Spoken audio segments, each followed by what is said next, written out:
tomto videu si ukážeme nový vzhľad karty spisu. Karta spisu má dva pohľady. Jeden je s vypnutými podrobnosťami a druhý je so zapnutými podrobnosťami. Tak najprv si ukážeme ten jednoduchší. Podrobnosti sa zapínajú a vypínajú týmto tlačítkom podrobnosti spisu. Momentálne v tomto pohľade sú tie podrobnosti vypnuté. Na hornej časti karty spisu sú identifikačné údaje o spise, to znamená, je tam klient, je tam kategória spisu, značka kancelárie, ako novinka je tam identifikačné číslo súdneho spisu s možnosťou prepojenia na otvorené súdy, kde je možné si zatiaľ pozrieť rozhodnutia a v budúcnosti tam bude možno pozrieť aj pojednávania. A sú tu značky súdu, teda spisová značka samotná. Potom je tu meritum a sú tu strany, ktoré môžeme prepínať tak ako predtým, že si prepíname voľbou protistrany, koho vlastne zastupuje kancelária. Dôležité je, aby teda klient bol v tom zelenom poli, to znamená, že konkrétne v tomto prípade my zastupujeme odporcu.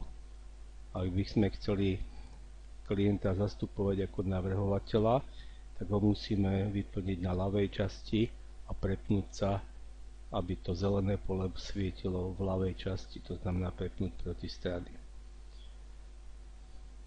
Základné ovládania sú v tejto pravej časti tie najdôležitejšie funkcie, kde je došlá pošta, vytvorené dokumenty, komunikácia, práca s kalendárovými údajmi, práca s pohľadávkami, úkony a úlohy.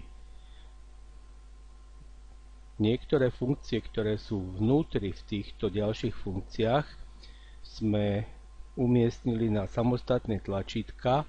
To znamená, že keď chceme zaevidovať došlú poštu, môžeme vojsť do došlej pošty tu a tam vnútri zaevidovať došlú poštu, alebo priamo tu môžeme túto funkciu použiť na jeden klik.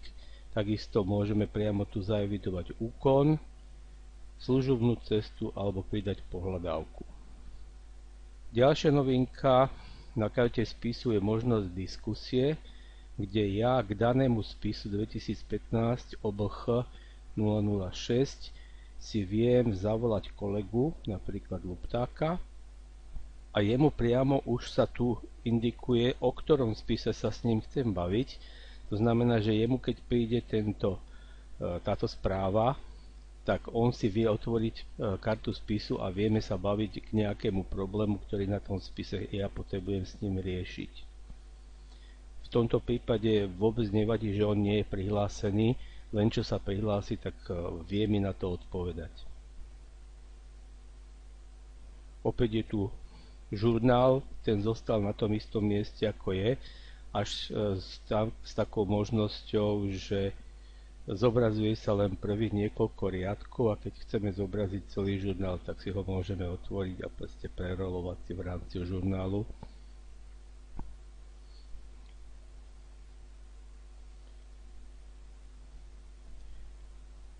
Takže toto je pohľad na takú jednoduchú kartu spisu, kde sú tie najdôležitejšie funkcie, najbežnejšie používané, aby tá obrazovka nebola preplnená.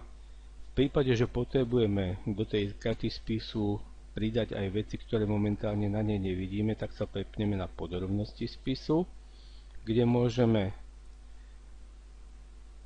pridať jednak ďalšie kontakty, to znamená odporcov, navrhovateľov, sudcov, všetkých, ktorí s tým spisom majú nejakým spôsobom dočinenia, a ostatné podrobnosti.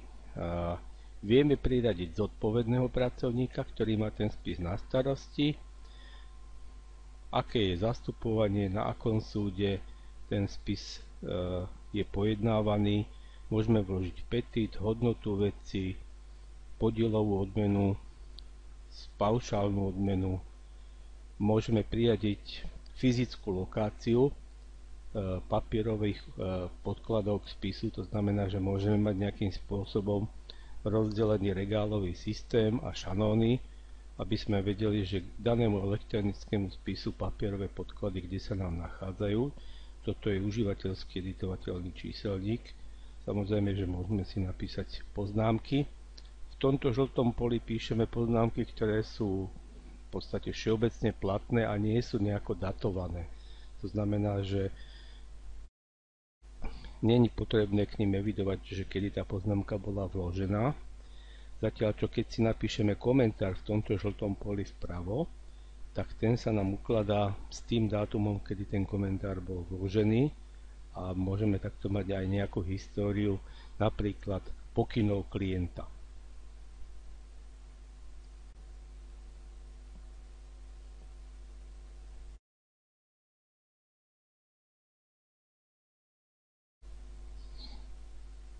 Ďalšie veci, ktoré vidíme ešte na karte spisu, ktoré sa presunuli, sú informácie z obchodného vestníka, ktoré sa vložili na koniec karty spisu, kde môžeme zapnúť a vypnúť sledovanie daného subjektu podľa jeho IČA v obchodnom vestníku. V podrobnej karte spisu ešte pribudli ostatné činnosti, kde môžeme nastavovať sadzby spisu, zdieľania, robiť kópie spisu, archivovať spis. Ako novinka je tam tlač spisového obalu a vieme zaevidovať rozhodnutie a výkon rozhodnutia.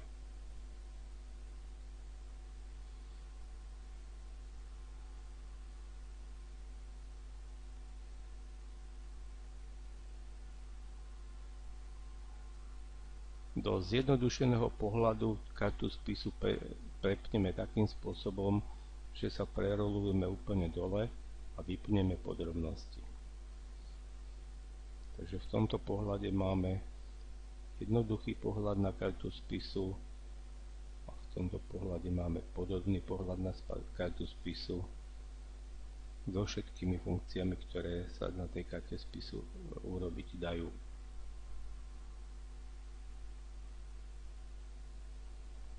Žurnál, ten zostal v podstate nezmenený.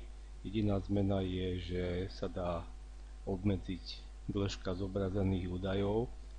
Filtrovanie je také isté, keď chcem vidieť určité veci, tak sú tu rozsvietené, keď si ich chcem zhasnúť, tak sa mi príslušné riadky zmážu. To znamená, keď nechcem vidieť tieto správy, vypnem obálku, správy zmiznú, keď ich tam chcem vidieť, tak ich zapnem, alebo to celé môžem invertovať, že vlastne chcem vidieť len úkony, len maily a len záznamy z obchodného vestníka, ktoré sú samozrejme pod tým. Takže to takto vyzerá, keď si dám celý žurnál, v ktorom sú len úkony a e-maily. Svietia tieto dva polia. A môžeme k tomu zase pridávať jednotlivé ďalšie položky.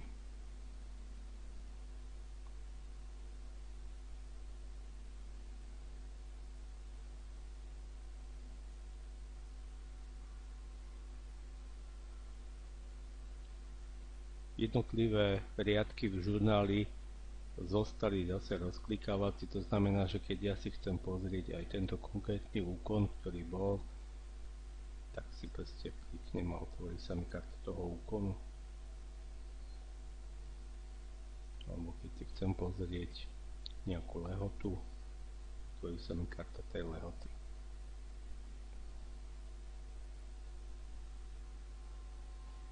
Takže žurnál je vlastne história spisu s našimi komentármi, ktoré si tam môžeme do toho ešte vkladať, aby sme si určité veci pripomenuli.